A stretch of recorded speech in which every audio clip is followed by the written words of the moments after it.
दोस्तों जैसा कि पिछले एपिसोड में हम सभी ने देखा था कि हमारा एमसी खेत में काम कर रहा होता है और वहीं पर कुछ लोग आते हैं और बोलते हैं कि क्या तुम्हारा नाम लूहा हुआ है जो कि हमारे इनर सेट के अंदर नया डिसेबल आया है। ये सुनने के बाद हमारे एमसी उन सभी लोगों की तरफ देखने लगता है। तभी इस एपिसोड की शुरुआत होती है जहाँ पर दिखाया जाता है कि 3 लोग आते हैं और एक आदमी बोलता है कि जल्दी से तुम अपना कंट्रीब्यूशन पॉइंट हम सभी लोगों को दे दो क्योंकि हम सभी लोग तुम्हारे सीनियर ब्रदर है। अगर तुम हमें नहीं दोगे तो हम तुम्हें मार पीट कर तुम्हारे पैर को तोड़ देंगे।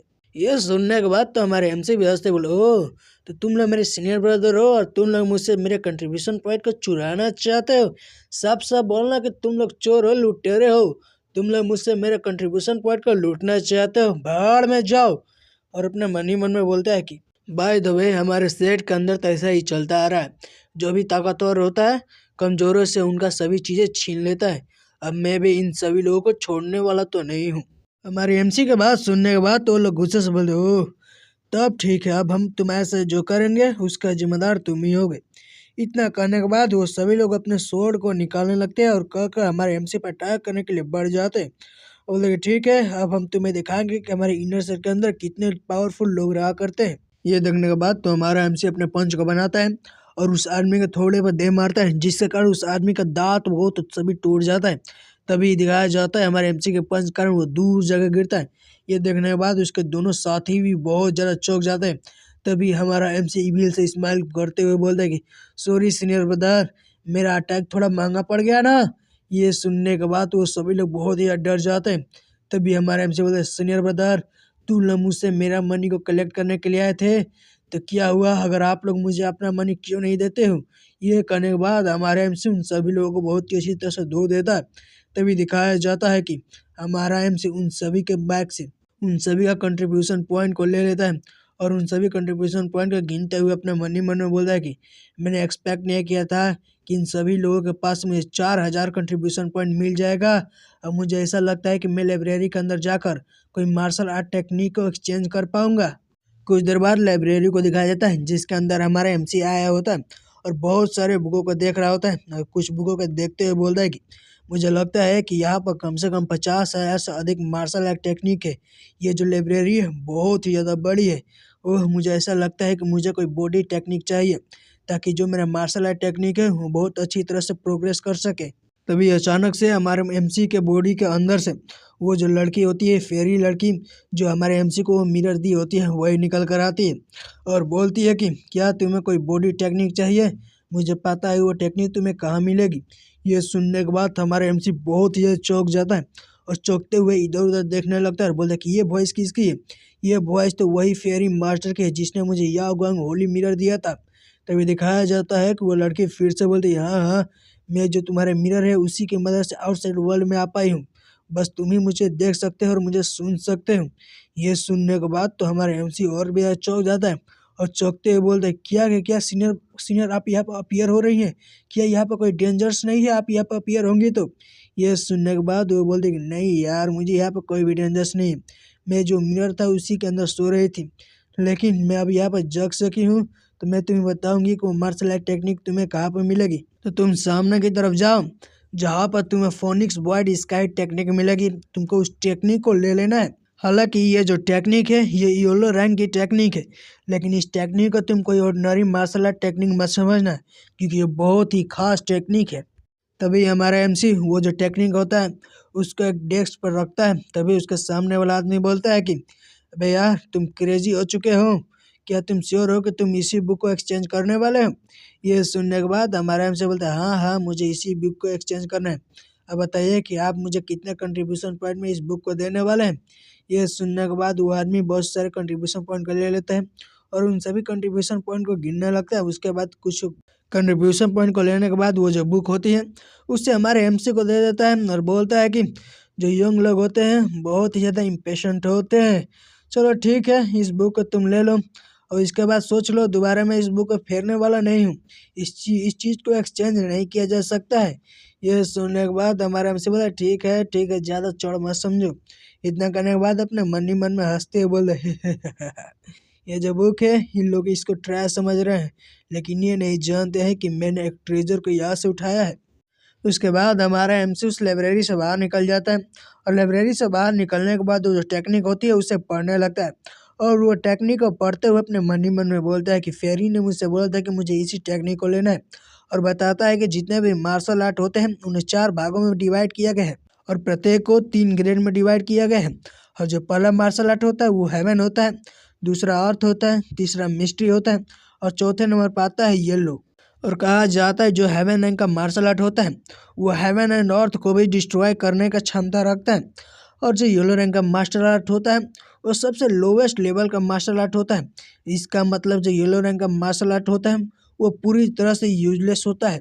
लेकिन ये जो फोनिक्स बॉडी स्काई टेक्निक है इसके बारे में कुछ चीज़ें स्पेशल है, जैसे कि ये जो टेक्निक है इसको हम एडवांस रैंक पर भी ले जा सकते हैं। अगर हम इस टेक्निक को एक बार इवॉल्व करते हैं तो ये टेक्निक येलो रैंक से लेकर हेवन रैंक तक जा सकती है। और ये जो टेक्निक है ये एक बॉडी टेक्निक है जिससे कि हम अपने स्पीड को भी इन्हेंस कर सकते हैं। आज लॉन्ग आइस आपके पास बहुत ही सारे बीस्ट क्रिस्टल होना चाहिए जिसे आप एब्जॉर्ब करने के बाद इस टेक्निक को इवॉल्व कर सकते हैं। अगर आप एक बार इस टेक्निक के इनिशियल स्टेज पर पहुंच जाते हैं तो जो आपकी स्पीड होगी वो 100 गुना बढ़ जाएगी। अगर आप इस टेक्निक को इवॉल्व कर लेते हैं पूरी तरह से तो आप इस टेक्निक की मदद से उड़ भी पाएंगे जिससे कि जो आपकी स्पीड होगी वो बहुत ही ज़्यादा तेज़ हो जाएगी और ये जो टेक्निक है वो अर्थ रैंक बॉडी टेक्निक के बराबर की टेक्निक हो जाएगी। तब चलो अब इस टेक्निक की प्रैक्टिस करके देखते हैं कि मुझे क्या क्या फ़ायदा होता है। इतना करने के बाद हमारा एमसी उस बुक को बंद कर देता है और तभी वो सामने देखता है कि कुछ लोग एक लड़की को परेशान कर रहे होते हैं। तभी उसमें से एक लड़का बोलता है कि वो लड़की जल्दी से मेरे प्यार को एक्सेप्ट करो वरना सोच लो मैं तुम्हारा रेप कर दूंगा। और बताता है कि ये कोई और नहीं, ये लूजंग होता है और लू होता है, जिसमें लूजंग बोलता है कि जल्दी से जल्दी करो मेरे प्यार को एक्सेप्ट करो, तुम मेरे प्यार को ऐसे रिजेक्ट नहीं कर सकती हो। और जो लू होता है बताता है कि वो जो मैं हमारी फैमिली है वो कोई आसान फैमिली नहीं है जिसे तुम जब चाहो ऐसे तुम नज़रअंदाज कर सकती हो। ये सुनने के बाद वो लड़की तो मुंह घुमा लेती है और बोलती है कि तुम लोग इस चीज़ का वर्दी नहीं हो कि मैं तुम्हारे प्यार को एक्सेप्ट करूं। और अपने मन ही मन में सोचती है कि मैंने लू को देखा था जो इन्फोर्समेंट हॉल के अंदर कितनी बहादुरी से लड़ा था, तभी मुझसे उससे प्यार हो गया था। तभी हम यह सुनने के बाद तो हमारे एमसी के हाथ से उसकी बुक छूट जाती है। बुक के गिरने के कारण एक आवाज़ होती है, जो आवाज़ सुनने के बाद ये सभी लोग चिल्लाते हुए बोलते वहाँ पर कौन है वहाँ पर। तो दिखाया जाता है ये कोई और नहीं, ये होता है हमारे एमसी, जो कि बड़े ही फनी अंदाज में कहता भाई लोग मुझे माफ़ करना, मैं बस यहाँ से जा रहा था। यह सुनने के बाद ये लड़की और भी ज़्यादा शर्मा जाती है और बोलती है हालू हालू तुम यहाँ पे क्या कर रहे हो। तभी दिखाया जाता है वो लड़की बस शर्माते हुए भाग जाती है और बोलती है तुम ऐसा सोचना कि तुमने कुछ सुना ही नहीं है और मैंने कुछ कहा ही नहीं है। ये देखने के बाद तो हमारे एमसी को भी कुछ समझ में नहीं आता है। तभी ये दोनों लोग गुस्से में चिल्लाते हैं कि तुम्हारी हिम्मत कैसे हो गई कि तुम हमारी औरत को मेरे से चुरा लो। तभी ये जो लू होता है वो बोलता है कि जो हमारे बीच पिछले वाला सेटल रह गया था उस चीज़ को हम यहाँ पर सेटल करेंगे। ये सुनने के बाद तो हमारा एमसी उन लोगों की तरफ देखता भी नहीं है। ये देखने के बाद तो यहाँ पे जो भी लोग होते हैं बहुत ही ज़्यादा खुश हो जाते हैं, बोलते ये देखो हाउलू जो अभी अभी हमारे इनर सेट के अंदर आया है और ये यहाँ पर फाइट करने वाला है। अब हमें बहुत ही मज़ा आएगा इन लोगों को फाइट देखने में। तभी दिखाया जाता है जो लू होता है वो हमारे एमसी पर अटैक करने के लिए बढ़ जाता है। लास्ट टाइम तुमने मुझसे ही क्यूआई को सीख कर मुझ पे ही अटैक कर दिया था जिसके कारण मैं हार गया था, लेकिन आज मैं तुमको एक और नया लेसन सिखाऊंगा। देखता हूँ कि क्या तुम इस लेसन को सीख पाओगे या नहीं सीख पाओगे। इतना कहकर वो हमारे एमसी पर अटैक करने के लिए आ ही रहा होता है। तभी हमारा एमसी एक चोप बनाता है और वो चोप बनाने के बाद उसके मुंह पर मार देता है जिसके कारण वो जमीन पर आराम से गिरता है। और हमारे एमसी कहते ये है क्यूआई पाम चोप। ये देखने के बाद तो ये बहुत ही ज़्यादा गुस्सा हो जाता है। दिखाया जाता है इसका नाक मुंह आँख सभी जगह से ब्लड निकल रहा होता है। तभी हमारा एमसी आता है और देखता है कि ये तो लड़का हो गया है अनकॉन्शियस। ये देखने के बाद तो ये जो लूजांग होता है वो अपने मन ही मन में गुस्सा करते हुए बोलता है कि ई ना चोल बे, इसने तो मेरे भाई को बस एक ही हैंड में हरा दिया, ये कैसे हो सकता है। तभी दिखाया जाता है वहाँ पर जितने भी लोग होते हैं वो चिल्लाते हुए बोलते हैं क्या लू यहाँ पर बस हार गया, बस ये भी एक ही सिंगल अटैक में। तभी दिखाया जाता है वहाँ पर और भी लोग चिल्लाते हुए बोलते हैं कि भाई ये जो नया लड़का है इसका स्ट्रेंथ कितना ज़्यादा है। तभी ये देखने के बाद तो ये जो लूजांग होता है वो अपने मन ही मन में गुस्सा करता है और अपने बॉडी से एनर्जी रिलीज करते हुए बोलता है कि तुमने मेरे भाई को यहाँ पर हराया है और उसे इंजर्ड किया है, इसलिए मैं तुमको हराऊंगा, तुम्हें बहुत ही अच्छी तरह से पीटूंगा। इतना करने के बाद वो हमारे एमसी पर अटैक करने के लिए बढ़ जाता है। ये देखने के बाद तो वहाँ पर जितने भी लोग थे वो भी बहुत ज़्यादा चौंक जाते हैं। बोलते कि ये देखो ये जो लूझंग है जो कि वाई के 6th लेवल पर है, ये जरूरी इसको हरा देगा। तभी दिखाया जाता है वो जब हम एमसी पर अटैक करने के लिए आता है, हमारा एमसी भी उस पर एक पंच अटैक कर देता है जिसके कारण उसके मुंह से ब्लड आता है। और हमारा एमसी बोले, हो तुम तो बहुत ज़्यादा एरोगेंट हो रहे हो, क्या तुम सोच रहे हो कि तुम मुझसे जीत जाओगे? लेकिन ये कभी भी नहीं होने वाला है। और दिखाया जाता है हमारे एमसी का पंच अटैक कारण वो जो लूजंग होता है ज़मीन पर जाकर गिरता है, जिसके कारण इसकी भी हालत हो जाती है पंचर, और इसके भी मुंह हाथ नाक सभी जगह से ब्लड आने लगता है। उसके बाद हमारा एमसी लूजंग के पास जाता है और बोलते हैं हमारे सेट के अंदर किसी को जान से मारना ये रूल के खिलाफ है, इसलिए मैं तुम्हें तो मार नहीं सकता हूँ, लेकिन अगली बार तुम मेरे साथ ऐसा कोई ट्रबल मचाने की कोशिश करोगे तो मैं तुम्हें यमराज के पास भेज दूंगा। ये सुनने के बाद तो ये जो लुजांग होता है अपने मन ही मन में गुस्सा करता है, और गुस्सा करते हुए बोलता है कि ये बच्चा का स्ट्रेंथ बहुत ज़्यादा है, मैं इससे कभी भी जीत नहीं सकता हूँ। तभी वो एक इविल से प्लान बनाता है और हमारे एमसी से बोलता है कि हाँ लुओ, जो मेरा बड़ा भाई है वो यहाँ पर आने वाला है, उसका नाम लुई है, वो मिशन पर गया है, वो 10 दिन के बाद यहाँ पर आएगा, क्या तुम हिम्मत करते हो कि तुम उसे चैलेंज कर सको? ये सुनने के बाद तो हमारा एमसी वहाँ से जाने लगता है। ये देखने के बाद तो ये जो लुजंग होता है बहुत ही ज़्यादा चौंक जाता है। तभी हमारा एमसी बोलता है कि क्या तुम सोच रहे हो कि मैं ये जो तुम बोल रहे हो इस चीज़ को एक्सेप्ट करूँगा? कभी भी ना बच्चे, कभी भी ना, क्योंकि मैं तुम्हारा फादर नहीं हूँ जो तुम्हें हमेशा सबक सिखाता रहूँ। ये सुनने के बाद ये लुझंग बोलता है कि अगर तुम मुझसे जीत जाते हो, मेरे ब्रदर को हरा देते हो, तो मैं तुम्हें 100,000 गोल्डन कॉइन यानी 1,000 गोल्डन कॉइन, 1,00,000 गोल्डन कॉइन दूंगा। बताओ तुम क्या कहते हो? और मैं तुम्हें एक वर्ल्ड शेकिंग वेपन भी दूंगा। ये सुनने के बाद हमारा एमसी वहीं पर रुक जाता है, और ये देखने के बाद तो वहाँ पर जितने भी लोग होते हैं वो भी अपने आप में खुशफुसाने लगते हैं। एक आदमी बोलता है, क्या तुमने सुना कि ये इसको कैसे बेनिफिट देने वाला है? मेरा तो मैं इस चीज़ को हमेशा से एक्सेप्ट कर रहा था, लेकिन क्या ये चीज़ को एक्सेप्ट करेगा? ये सुनने के बाद हमारा एमसी बोलता है, हाँ भाई मैं इस चीज़ को एक्सेप्ट करता हूँ। ये सुनने के बाद तो ये जो लुगजांग होता है वो मन ही मन में खुश हो जाता है, और हमारे एमसी से बोलता है, ठीक है, ये जो हमारे बीच आज यहाँ पर हुआ है हम उसी को उस दिन सेटल करेंगे। ये सुनने के बाद वहाँ पर जितने भी लोग होते हैं फिर से खुशफुसाने लगते हैं। बोलते हैं, क्या हाल वो पागल हो चुका है? वो नहीं जानता जो इसका बड़ा भाई वो 9 लेवल ऑफ क्यूआई पर चला गया है, वो इससे कैसे जीत सकता है? वो इसका ओपोनेंट नहीं है। तभी दिखाया जाता है हमारे एमसी को। तभी हमारा एमसी बोलता है कि हो, क्या ये लोग सोच रहे हैं कि ये लोग मुझे आसानी से हरा देंगे? ई ना चोल बे, क्योंकि जब मैं क्यूआई कंडेंसेशन स्टेज पर था तब मैंने ट्रू क्यूआई स्टेज के बंदे जो कि वांग हंग था उसको भी हरा दिया था, और ये लू भी और इसका भाई, इन दोनों को भी तो मैंने हरा दिया। क्या यार? तभी दिखाया जाता है ये जो लूझांग होता है ये भी खड़ा होने लगता है और अपने मन ही मन में हंसने लगता है, और हंसते हुए बोले, हा, ये जो मेरा बड़ा भाई है वो ट्रू क्यूआई के 9th लेवल पर है। क्या ये बच्चा हाँ उससे जीत पाएगा? कभी भी नहीं, क्योंकि जो मेरा बड़ा भाई है वो एक वर्ल्ड शेकिंग वेपन को लेता है जो कि जो भी उसका कॉम्बैक्ट स्ट्रेंथ है उसको बहुत ज़्यादा इन्हांस कर देता है। रियलिटी में जो इसका स्ट्रेंथ है वो सेंट मार्शल रिल्म के 1st लेवल के बराबर है। क्या ये इसे जीत जाएगा? कभी भी ना, कभी भी ना। तभी वो अपने मन ही मन में और सोचता है कि मैं अब देखता हूँ कि तुम लुहाओ कैसे उससे जीतते हो। तुम मेरे जो क्लैन की टेक्निक है तुमको उससे मेरे बड़े भाई को तो देना ही होगा, वरना जो मेरा बड़ा भाई है वो तुम्हें बहुत ही बुरी तरह से पीटेगा। तभी सीन शिफ्ट हो जाता है और हमको दिखाया जाता है हमारे एमसी को, उसके मास्टर को और उसके बड़े सीनियर को भी, जो कि बड़े ही डाइनिंग टेबल पर बैठ गए होते हैं और खाना खाने के लिए तैयार होते हैं। जहाँ पर उसका मास्टर बोलता है कि हाँ लो, मैंने सुना कि तुम कोई फाइट करने वाले हो।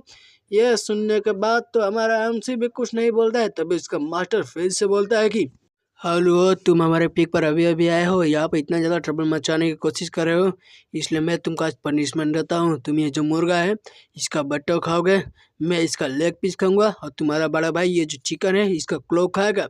ये सुनने के बाद हमारे एमसी भी बड़ा सा अजीब मुँह बना लेता और बोलता है, ठीक है मास्टर। तभी दिखाया जाता है जो उसका बड़ा भाई होता है वो बोलता है कि मास्टर, मैंने सुना है कि जो हावलुओ है अगर वो इस मैच को जीत जाता है तो उसका 100,000 गोल्ड कॉइन मिलेगा। ये सुनने के बाद मास्टर का मुंह ही रुक जाता है। तभी वो जो मुर्गा का पीस होता है वो हमारे एमसी को बॉल में डाल देता है ये देखने के बाद हमारा एमसी बोलता है मास्टर ये क्या है। तभी उसका मास्टर बोलता है डिसाइबल तुम बहुत ही अच्छा डिसाइबल हो, तुमको इतना ज़्यादा एरोगेंट नहीं बनना चाहिए, तुम्हारे अंदर बहुत ज़्यादा गर्म खून है, इसलिए मैं तुम्हारी मदद करूंगा ताकि तुम उस मैच को जी जाओ। मैं समझ सकता हूँ, मैं तुमको अच्छी तरह समझ सकता हूँ क्योंकि जवानी के समय में मैं भी तुम्हारे ही तरह था। आज से ये जो तुम्हारा बड़ा भाई है ये तुमको अच्छी ऐसी टेक्निक सिखाएगा। ये सुनने के बाद उसका बड़ा भाई बोला है ठीक है मास्टर मैं सिखा दूंगा। ये देखने के बाद तो हमारे एमसी की आंखों में चमक आ जाती है। उसके बाद हमारा मास्टर वो जो पूरा मुर्गा होता है वो हमारे एमसी को बॉल में डाल देता है और डालते हुए बोलता है come on disable come on, इस चीज़ को पूरी तरह से ख़त्म कर दो ताकि तुम बहुत ज़्यादा ताकतवर हो सको, तुमको बहुत ज़्यादा खाना खाना चाहिए।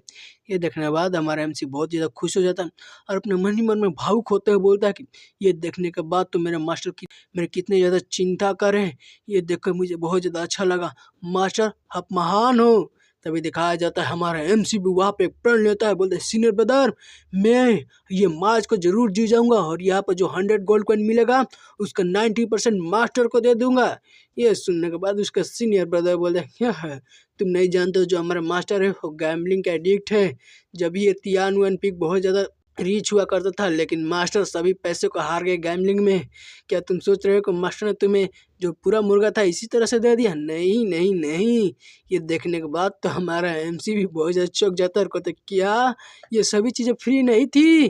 तभी दिखाया जाता है जो उसका सीनियर ब्रदर होता है वो कुछ कुछ स्टोन पियर के पास लेकर चला आता है और बोलता है कि हमारे पास जो मास्टर है तुम्हें फ्री में जो तुम्हारा मनी है वो नहीं लेंगे। उन्होंने बोला है कि मुझे तुमको टेक्निक सिखानी है तो तुम मुझे बड़ा ही ध्यान से देखना। उसके बाद वो जो सीनियर ब्रदर होता है हवा में उड़ जाता है और उड़ते हुए एक बहुत ही खतरनाक टेक्निक का परफॉर्म करते हुए बोलता है कि ये जो टेक्निक है इसका नाम है सेलेस्टियल हॉरिजन। इतना करने के बाद उस टेक्निक से वो जो पिलर होते हैं उन सभी पर अटैक कर देते हैं जिसके कारण वो पिलर पर धमाके होने लगते हैं। तभी दिखाया जाता है वो पिलर टूट कर नीचे गिरने लगते हैं और वो जो सीनियर ब्रदर होता है वो जमीन पर आ जाता है। ये देखने के बाद हमारे हमसे बोलते सीनियर ब्रदर ये क्या था? ये देखने के बाद सीनियर ब्रदर बोलते हैं कि इस टेक्निक का नाम सेलेस्टियल हॉरिजन है। तभी ये देखने के बाद हमारा एमसी बोलता है क्या जो सीनियर ब्रदर ये अर्थ रैंक के स्किल है? ये सुनने के बाद उसका सीनियर ब्रदर भी बोलता है हाँ ये अर्थ रैंक की स्किल है, क्या तुम इस स्किल को सीखना चाहते हो? ये सुनने के बाद हमारा एमसी खुश हो जाता है, बोलते जल्दी जल्दी जल्दी कीजिए मेरे अंदर इस स्किल को डालिए। ये सुनने के बाद हमारे जो सीनियर ब्रदर होता है बोले ठीक है तुम्हें ज़्यादा चिंता करने की कोई ज़रूरत नहीं है। अगर तुम इस टेक्निक को एक बार सीख जाओगे तुम नदी और ये जो समुद्र होता है उसके भी रास्ते को भी मोड़ सकते हो, तुम बहुत ज़्यादा ताकतवर हो जाओगे। अगर तुम ट्रू क्यूआई लेवल के भी कोई कल्टीवेटर का सामना करोगे तब पर भी तुम्हें हारने का चांस होगा वो भी कम हो जाएगा। इतना करने के बाद सीनियर ब्रदर उस टेक्निक को हमारे एमसी की बॉडी के अंदर डालने लगता है और बोले ठीक है मैं इस टेक्निक को तुम्हारे अंदर पास करने वाला हूँ और उस टेक्निक को हमारे एमसी के अंदर पास कर देता है। ये देखने के बाद तो हमारे एमसी बहुत ज़्यादा खुश हो जाता है, बोलते सीनियर ब्रदर आपका बहुत ज़्यादा शुक्रिया। तभी सीनियर ब्रदर बोलता है ठीक है जल्दी से जाओ हमारे मास्टर के लिए गोल्ड कॉइन जीत कर लाओ। तभी दिखाया जाता है हमारे एमसी को बोलता है कि मास्टर के लिए मैं गोल्ड कॉइन तो जीत कर लाऊंगा, उससे पहले मैं जाकर इस टेक्निक का थोड़ा तो यूज़ कर लूँ। ये देखने के बाद सीनियर ब्रदर बोलते हैं ओहो हो ये बच्चा तो बहुत ज़्यादा जल्दी में लग रहा है, देखते हैं कि ये टेक्निक पहली बार यूज़ करने वाला है, क्या इस टेक्निक को बहुत अच्छी तरह से यूज़ कर पाएगा। तभी हमारे एमसी को दिखाया जाता है जो कि स्टन पिलर के पास चला गया होता है। तभी हमारे सीनियर ब्रदर अपने मन ही मन में सोचते हैं कि ये बच्चा के पास बहुत ही अच्छी टैलेंट है, अब देखते हैं कि इस टेक्निक को कितने लेवल तक ये यूज़ कर पाता है। तभी हमारा एमसी बोलता है सेलेस्टियल हॉरिजॉन और एक बहुत ही खतरनाक पाम अटैक उन सभी स्टोन पर कर देता है जिसके कारण हमारे एमसी की बॉडी के अंदर से बहुत ही खतरनाक स्पिरिचुअल वेव निकलती है और वे सभी वेव पूरे पत्थरों पर जाकर लगती है और दिखाया जाता है वहाँ पर बहुत ही बड़े बड़े धमाके होने लगते हैं। ये देखने के बाद तो सीनियर ब्रदर बहुत ही चौंक जाता है, बोलता है कि ये बच्चा तो एक्चुअली में एक मॉन्स्टर है, इसने पहली बार में इस टेक्निक के 7th लेवल का यूज कर लिया। तभी हमारे एमसी को दिखाया जाता है जो कि बड़े ही फनी अंदाज में बोला है सीनियर ब्रदर मैं क्या इस टेक्निक को बहुत अच्छी तरह से यूज किया हूँ या नहीं किया हूँ, क्या मैं पास हो जाऊंगा? ये सुनने के बाद सीनियर ब्रदर बोला हाँ पास तो हो ही जाओगे, मुझे ऐसा लगता है कि तुम हमारे मास्टर के लिए मनी तो ला ही लोगे। तभी दिखाया जाता है मैच के दिन को जो कि 10 दिन हो गया होता है और कंपटीशन का दिन आ गया होता है। तभी दिखाया जाता है लूचुएर को जो वह बोलती है कि बिग ब्रदर लुई आप तो इनर सेट के बहुत ही अच्छा डिसाइबल हैं, आपको नए डिसाइबल के साथ ऐसे फाइट नहीं करना चाहिए, क्या आप खुद से उस नए डिसाइबल के साथ डील करेंगे?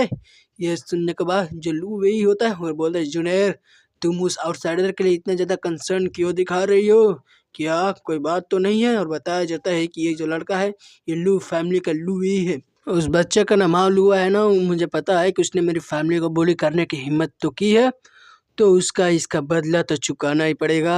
तभी दिखाया जाता है ये जो लू और लूजांग होता है वो वहाँ पर आ जाते हैं। बोलते हैं लू जुएर तुम उस आदमी को इतना बचाने की कोशिश क्यों कर रही हो। ये सुनने के बाद लू जुएर बोलती है कि क्यों क्यों क्योंकि तुम उसको बुली नहीं कर सकते हो, बस मैं इतना ही बोलूंगी। तो दिखाया जाता है हमारा एमसी वहाँ पे आ जाता है। बोलते हैं वो लड़की तुम्हारा बहुत ज़्यादा शुक्रिया कि लास्ट टाइम तुमने मेरी वो जो स्टोन है उसको लेने में मदद की। हाँ, तुम इतना ज़्यादा परेशान क्यों लग रही हो। तभी जो लू ज्वार होती है वो हमारे एमसी के सामने आ जाती है। बोलती है हालू हालू तुम यहाँ पे क्या कर रहे हो, तुम यहाँ से चले जाना चाहिए। जो लू यही है बहुत ज़्यादा स्ट्रांग है, तुम उससे कभी भी जीत नहीं सकते हो। ये सुनने के बाद हमारा एमसी उसके आंसू को पोंछता है, कहता है कि तुम्हें चिंता करने की कोई जरूरत नहीं है, मैं जीत जाऊंगा। उसके बाद हमारा एमसी अरीना पर चलकर जाने लगता है। यह देखने के बाद लू यही बोलता है कि ओह हो, मैंने ये एक्सपेक्ट नहीं किया था कि तुम्हारे अंदर इतनी हिम्मत है कि तुम मेरे चैलेंज को एक्सेप्ट कर लो। ये सुनने के बाद हमारा एमसी कुछ भी नहीं बोलता है, बस वहाँ पे स्ट्रेचिंग कर रहा होता है। ये देखने के बाद ये जो लुए ही होता है बोलेगा ओहो, ये जो फाइट होने वाली है ये कोई डेथ मैच नहीं होगा, इसमें कोई भी किसी को जान से तो नहीं मारेगा। क्या तुम इस चैलेंज को एक्सेप्ट करोगे। ये सुनने के बाद तो हमारा एमसी कुछ भी नहीं बोलता है, लेकिन वो बोलता है कि अगर तुम इस चैलेंज को एक्सेप्ट करोगे तो मैं तुम्हें क्रिपल कर दूंगा। अगर तुम क्रिपल नहीं होना चाहते हो तो जल्दी से वो जो टेक्निक है उसे मेरे हवाले कर दो, वो हमारी लू फैमिली की टेक्निक है।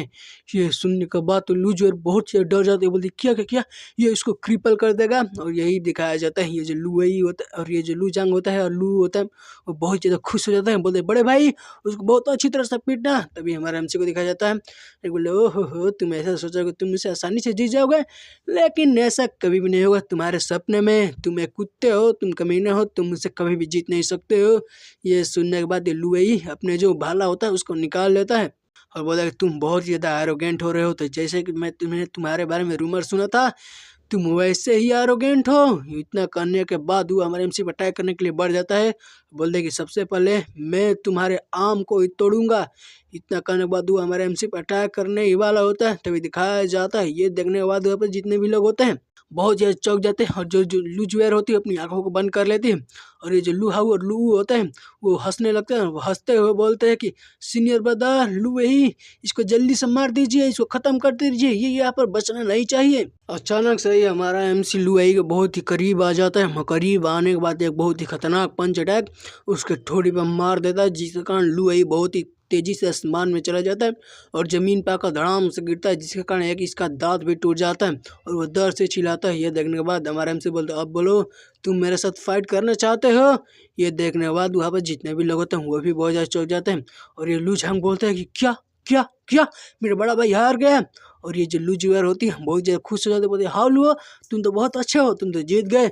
ये देखने के बाद ये जो लू वही होता है वो खड़ा होने लगता है, बोलता है सभी लोगों को पैनिक करने की कोई ज़रूरत नहीं है, क्योंकि छोटा मोटा टेस्ट है, तुम लोग को ज़्यादा चिंता करने की कोई ज़रूरत नहीं है, क्योंकि अभी तक मैंने अपनी पूरी स्ट्रेंथ के साथ ये अपना अटैक नहीं किया है। अब वो हमारे एमसी पे अटैक करने के लिए बढ़ जाता है और बोल दे कि मैं अब तुम्हारे पैर को तोड़ दूंगा। इतना करने के बाद अपनी बहुत ही खतरनाक अटैक ड्रैगन स्लेयर थ्रस्ट को हमारे एमसी पर कर देता है। तो ये दिखाया जाता है। ये देखने के बाद तो लू और लू जांग होता है बहुत ज़्यादा खुश हो जाता है, जहाँ पर लू बोलता है हा, ये देखो मेरे बड़े भाई का टेक्निक ड्रैगन स्लेयर थ्रस्ट, ये इसको पूरी तरह से खत्म कर देगा। तभी दिखाया जाता है वो हमारे एमसी पर अटैक करने के लिए आ ही रहा होता है, तो हमारा एमसी अपने पंच अटैक से उसका जो भाला होता है उस पर कर देता है, जिसके कारण उस भल्ले के कोई टुकड़े हो जाते हैं। ये और हमारे एमसी का पंच अटैक सीधे जाकर उस आदमी का मुंह पर लगता है और वो दूर जाकर गिरता है। ये देखने के बाद तो सभी लोग बहुत ज़्यादा खुश हो जाते हैं। तभी दिखाया जाता है लुई उठता है और बोले कि हो मैंने कभी भी नहीं सोचा कि मेरे साथ कुछ ऐसा होगा, लेकिन अब तुम मुझे देखो मैं तुम्हारे साथ क्या करने वाला हूँ। तभी दिखाया जाता है हमारे एमसी आता है और एक बड़े ही खतरनाक अपने पैरों से उसके थोड़े पर अटैक करने के लिए बढ़ जाता है और कर भी देता है और बोल दे कि मूर्ख तुमको क्या लगता है कि तुम मुझसे बच पाओगे। और दिखाया जाता है कि हमारे एमसी का अटैक करना उसका मुंह जमीन में धंस गया होता है, वो चिल्लाता है कि मेरे फेस मेरे चेहरे को तुमने बिगाड़ दिया। तभी हमारा एमसी बोलता है कि सीनियर मैंने तो अभी बस अपना कुछ ही पावर की यूज किया है, तुम इसको भी हैंडल नहीं कर सकते हो, तुम तो बहुत ज़्यादा कमज़ोर हो। और दिखाया जाता है। ये देखने के बाद तो जो उसके दोनों भाई होते हैं वो भी बहुत ज़्यादा डर जाते हैं, बोलते हैं कि लुई मेरा बड़ा भाई यहाँ पर हार गया। तो दिखाया जाता है लुई एक बहुत ही पंच अटैक हमारे एमसी के पैरों पर करता है, लेकिन हमारा एमसी उसको डॉज कर लेता है और जो लुई होता है कहता है डैम इट। और तभी दिखाया जाता है हमारा एमसी उससे दूर हट जाता है। तभी लुई बोलता है कि मैंने अभी तक अपनी पूरी एबिलिटी का यूज नहीं किया है, अब देखो मैं तुम पर अपनी 3 फोल्ड ट्री को भाई किस तरह से यूज करता हूँ। इतना करने के बाद वो अपने हाथों में ही एनर्जी इकट्ठा करने लगता है और बोलता है कि अब तुम मुझे क्रूएल होने के लिए दोषी नहीं देख सकते हो। इतना करने के बाद वो अपने स्पेयर को दोबारा से उठा लेता है और बोलता है कि अब मैं तुम्हें ऐसा टॉर्चर करूंगा कि तुम मुझसे अपनी मौत के भीख मांगोगे। ये देखने के बाद वहाँ पर जितने भी लोग होते हैं वो भी बहुत ज़्यादा चौंक जाते हैं, बोलते हैं कि ये किस तरह का वेपन है। तभी दिखाया जाता है लू झांग बोलता है कि ये हमारे सीनियर ब्रदर का बहुत ही खतरनाक वेपन है, जो कि वो बहुत ही क्रिटिकल मूवमेंट पर ही इसका यूज किया करते हैं। तभी दिखाया जाता है जो लुई होता है वो हमारे एमसी पर अटैक करने के लिए बढ़ जाता है और बोलते हैं इस समय मैं तुम्हें खत्म कर दूंगा। ये देखने के बाद ये लूजुअर बहुत ज़्यादा डर जाती है और बोलती है कि ये तो ट्रेमेंडस स्पेयर पावर है, तुम्हें बहुत ज़्यादा ध्यान से लड़ना होगा हाउलुओ। तभी दिखाया जाता है वो जो आदमी का अटैक होता है वो हमारे एमसी पर आकर लगने ही वाला होता है। ये देखकर हमारा ये तो बस होली मास्टर रीम का एक बस एक्सपर्ट है। क्या तुम सोच रहे हो कि तुम उसे जीत जाओगे? इतना कहने के बाद हमारा एमसी उसका अटैक को डॉज कर लेता है और अपने मन ही मन में सोचता है कि मैंने अर्थ वैन स्टोन की मदद से मैंने लास्ट पिछले दिन ही मैंने ब्रेक थ्रू करके 5th level of true QI पे पहुंच चुका हूँ, इसलिए मुझे अब इसके अटैक से डरने की कोई जरूरत नहीं है। इतना करने के बाद हमारा एमसी अपने हाथों में ही एनर्जी को इकट्ठा करता है और बहुत सारे स्लैश अटैक वही पर कर देता है, जिसके कारण बहुत ही बड़ा धमाका देखने को मिलता है। उसी धमाके में लुई फंस गया होता है और वो दर्द से चिल्लाने लगता है। ये देखने के बाद वहाँ पर जितने भी लोग होते हैं उनको भी बहुत ही ज़्यादा प्रेशर पड़ता है और वो भी दर्द से पीछे हट जाता है। तभी दिखाया जाता है लुई जमीन पर आकर धड़ाम से गिरता है। ये देखने के बाद वहाँ पर जितने भी लोग होते हैं एक ही शब्द में बोलते क्या क्या क्या, लुई यहाँ पर हार चुका है। तभी दिखाया जाता है लू झांग लू को, जो कि कहते हैं कि मैंने ये कभी भी नहीं सोचता कि हमारे साथ कभी भी ऐसा हो सकता है। हमारे बड़ा भाई यहाँ पर हार चुका है और ये जो हालू है एक्चुअली में 5th level of true QI पर है। इसने किस तरह की स्किल किया जिससे ये हमारे बड़े भाई को इस तरह से हरा दिया, मैंने ये कभी भी नहीं सोचा था। तभी दिखाया जाता है वो जो बैटल अरीना होता है वहाँ पर बहुत सारे गड्ढे बन गए होते हैं। तभी कोई बोलता है सेलेस्टियल हॉरिजॉन, उसके बाद जो वो वेपन होता है उसको उठा लेता है और बोलता है कि ये जो वेपन है बहुत ही ज़्यादा अच्छा है, मुझे लगता है कि इस वेपन को मुझे अपने पास ही रख लेना चाहिए। और ये कोई और नहीं, ये होता है हमारा एमसी जो कि चोर होता है, जो कि किसी का भी वेपन को भी चुरा लेता है। बोला कि जल्दी से वो जो 100,000 गोल्ड कॉइन है वो मुझे दे दो, वरना सोच लो मैं तुम्हारे साथ क्या करूँगा। ये सुनने के बाद लू और लूझंग बहुत ज़्यादा गुस्सा हो जाता है, बोलते डैम इट, हालू ने मेरे बड़े भाई को भी इतनी आसानी से हरा दिया, मैं कभी भी उसको नहीं छोड़ूंगा। तभी दिखाया जाता है लूजुएर को, जो कि बहुत ज़्यादा खुश होती है और अपने मन ही मन में बोलती है कि सीनियर ब्रदर लू हाउ ने बहुत ही आसानी से लू को हरा दिया है, ये तो बहुत ज़्यादा स्ट्रॉन्ग है।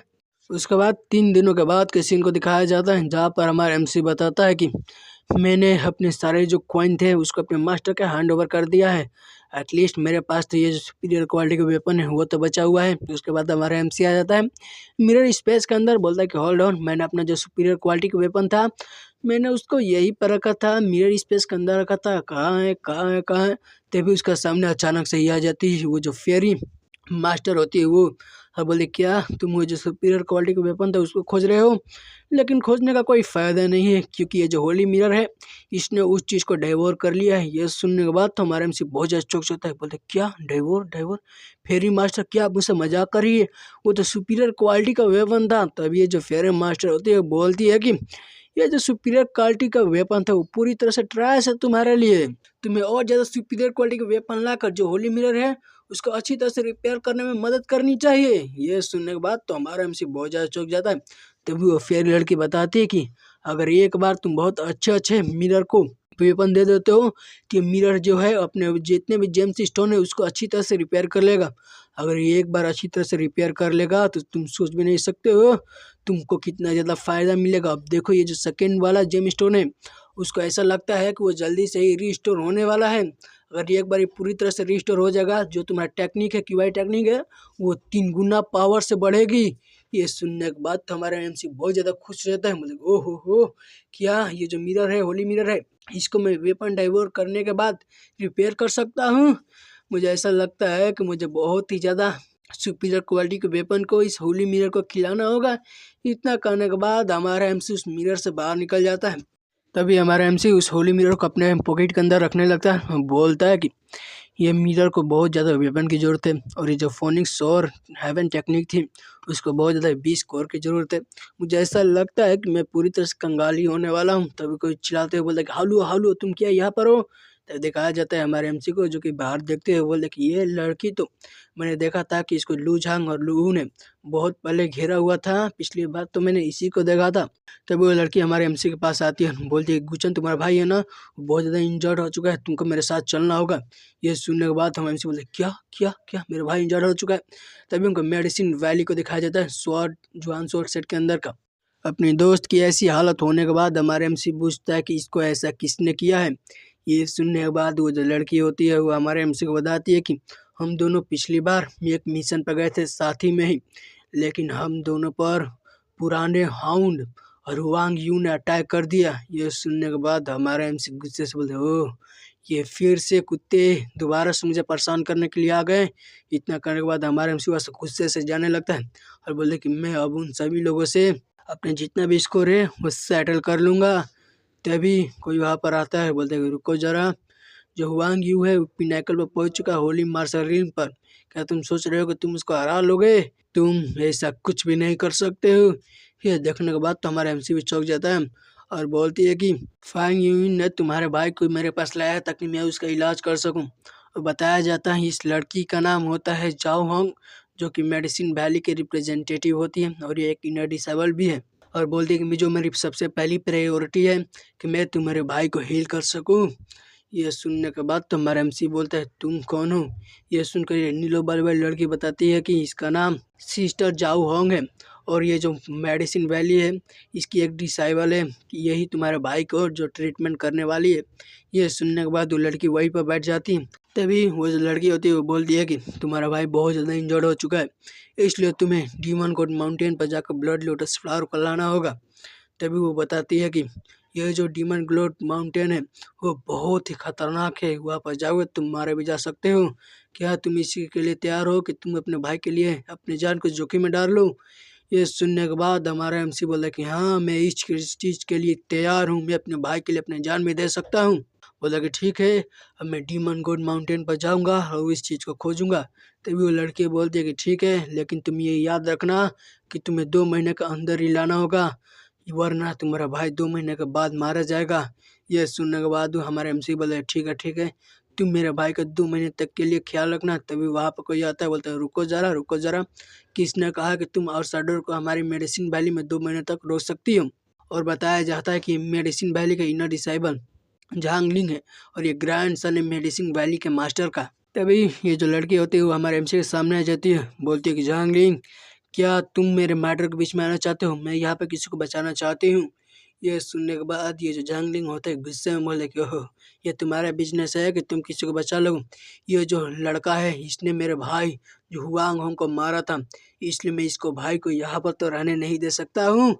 और बोलता है कि तुमने मेरे भाई को मार दिया, इसलिए अब तुम्हारे भाई भी मरेगा, तुमको यहाँ पर मैं रहने ही नहीं दूंगा। तभी नीलो बाली वाली लड़की हमारे एमसी के पास आती है, बोलती कि हालू ये ग्रैंड सन है मेडिसिन वैली का मास्टर का, इसका पावर बहुत ही ज़्यादा है, तुम इससे कभी भी जीत नहीं सकते हो। गुचैन को ये यहाँ पर रहने नहीं देखा, अब बताओ तुम आगे क्या करने वाले हैं। और इसी के साथ दोस्तों हो जाता है ये भी चैप्टर खत्म। आज मैंने 5 चैप्टर को एक्सप्लेन किया है।